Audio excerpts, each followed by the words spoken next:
Nous venons de voter le projet de loi instituant l'assurance maladie universelle en République togolaise. La santé n'a pas de prix. Aucun sacrifice n'est trop grand quand il s'agit de la santé de la population togolaise. La santé est une priorité de cohésion sociale et qui est placée au cœur de la politique du développement du gouvernement. Mais face à certains principaux facteurs tels que le coût croissant des actes médicaux, l'offre insuffisante de soins de santé de qualité, et le gouvernement a pris certaines initiatives pour que chaque résident, où qu'il soit, puisse bénéficier de soins de santé.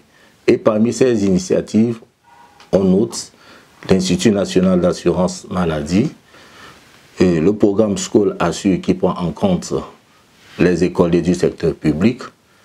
Il y a l'amélioration du plateau technique dans les hôpitaux, le renforcement des structures sanitaires, d'autres programmes tels que la gratuité des césariennes, et puis tout dernièrement le programme Bouezou qui prend en compte les femmes enceintes.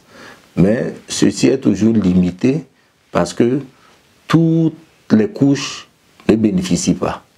Donc c'est ainsi que le gouvernement a pris sur soi de pouvoir modifier la législation nationale relative à l'assurance maladie pour que toutes les couches puissent en bénéficier.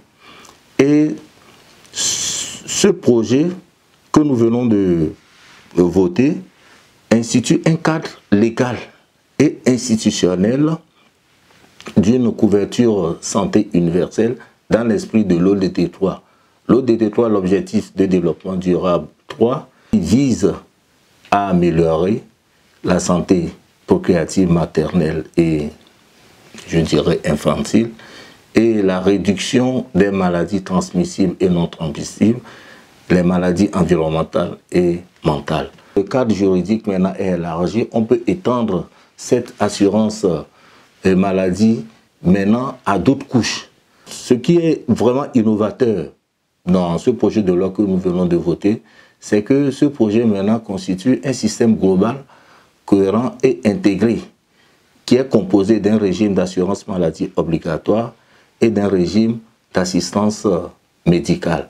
Or, le régime d'assurance maladie obligatoire prend en charge les personnes, c'est-à-dire les agents publics et assimilés, et puis les travailleurs formels. Nous parlons des travailleurs formels, ceux qui respectent le code du travail.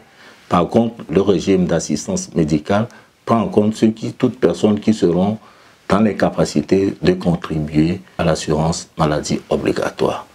C'est une heureuse, je dirais, nouvelle pour la population. Maintenant, c'est un chantier. Vous allez voir que progressivement, on va essayer de faire les études. Maintenant, le gouvernement, comme le cadre juridique est établi, il peut maintenant voir comment essayer d'aller renforcer l'existant et essayer de juguler tous les programmes d'assurance pour qu'on puisse les mettre dans un système unique.